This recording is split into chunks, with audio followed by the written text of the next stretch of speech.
এগুলো হলো দুধের ছানা। দুধ যদি জমে যায় তখন এই ছানাগুলি হয়। তো এই ছানাগুলি তো ফেলে দেওয়া যাবে না, একটা কিছু তো করতেই হবে। আসসালামু আলাইকুম। এখানে বানাবো ছানার সন্দেশ। ছানাগুলো আমি রেডি করে নিলাম, কারণ ছানার সন্দেশগুলি বানাইলে খুব খাইতে ভালো লাগে। একটু আলাদা রকম একটা মিষ্টি তৈরি হলো, কারণ ছানাগুলি এত দামের দুধ, ছানাগুলিতে এভাবে রাখা যায় না। তাই আমি ছানার সন্দেশ তৈরি করব, তাই ছানাগুলি রেডি করে নিলাম।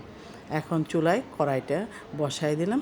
এখন কি অল্প ঘি দিতে হবে, কারণ ছানার জিনিস এমনি তো ওইটার ভিতরে তেল থাইকে যায়।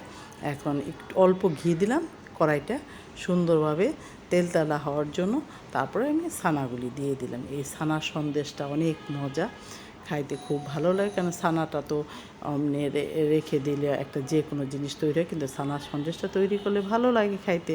বাচ্চারা খুব পছন্দ করে। চিনিটা আপনি স্বাদ মতো দিবেন, কারণ চিনি মিষ্টি অনুযায়ী, যারা মিষ্টি বেশি খায় তারা বেশি দিবে, কম খেলে করে। কিন্তু ছানাটা নয় একটু হালকা ব্লেন্ডার করে নেবেন, নয় একটু হাত দিয়ে মথে নেবেন, তাহলে গোড়াটা হবে। চিনি দেওয়ার পরে একটু পানি ছেড়ে দিছে। এখন ভালো করে চুলায় জাল দিতে হবে ছানাটা, কারণ এতে ছানাটা ভালো করে জাল না দিলে সন্দেশটা সুন্দরভাবে সেট হবে না। আর ছানাটা যদি একটু শক্ত শক্ত থাকে আর বড় বড় গোটা গোটা থাকে তাহলে ভালো লাগবে না। এখন দেখেন জাল হতে হতে ছানাটা কিন্তু একদম ছেড়ে দিছে, হালুয়ার মতো হয়ে গেছে। এখন ভালো করে যখন কড়াই থেকে ছানাটা ছেড়ে আসবে তখন আমাদের এই ছানার সন্দেশটা নামায় ফেলতে হবে। ভাই একবার বানায় খায় দেখবেন, খুব ভালো লাগে, কারণ জিনিসটাও একটা আলাদা রকম জিনিস। ছানার সন্দেশ বাচ্চারা, বাসার পরিবারের সবাই খেতে পছন্দ করে। এখন আমি এখানে একটু কর্নফ্লাওয়ার দিয়ে দেবো, ছানাটা সেট হওয়ার জন্য, আঠালো ভাব হওয়ার জন্য। সন্দেশ তৈরি করতে হলে একটু কর্নফ্লাওয়ার দিতে হয়, চিনি আর কর্নফ্লাওয়ার, আর কিছুই এখানে দিতে হয় না।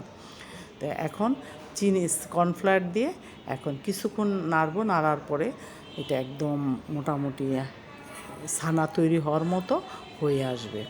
তাই এখন ভালো করে যেন কড়াইতে না লেগে যায়। আমি একটু ফুড কালার দিছি, ওইটা আমি ক্যামেরাতে আনি নেই, কারণ ছানাটা সাদা সাদা হলে অতটা পছন্দ লাগে না, লোভনীয় হয় না।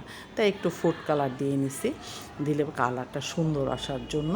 এখন ছানাটা হয়ে গেছে, আমি একটা ডিশের ভিতরে একটু ঘিয়ের পোছাড়া দিয়ে এখন ঢেলে নিব, কারণ ঘিয়ের না দিলে ছানাটা উঠতে সমস্যা হবে। আমি সবই বলে দিলাম, কারণ আমার রেসিপিটা আপনারা ফলো করলে সব কিছু ভালো করেই তো দেখতে হবে, জানতে হবে, শুনতে হবে। তাই এখন ছানাটা ঢেলে নিলাম, ঠান্ডা করে তারপরে আমি ছুরি দিয়ে কেটে নিব। কারণ আমার রেসিপিটা যদি আপনারা ফলো করেন, সব কিছু যদি ভালোভাবে না জানেন তাহলে তো আর হয় না। এখন ছানাটা সেট হয়ে গেছে, আমি কাইটে নিচ্ছি। আমার রেসিপিটা যদি ভালো লাগে, ছানার সন্দেশটা, লাইক দিবেন, কমেন্টস করুন, ভালো থাকবেন। আবার দেখা হবে নতুন নতুন ভিডিও নিয়ে, নতুন নতুন গল্প নিয়ে। সাবস্ক্রাইব করবেন, পাশে থাকবেন। আল্লাহ হাফেজ, আসসালামু আলাইকুম।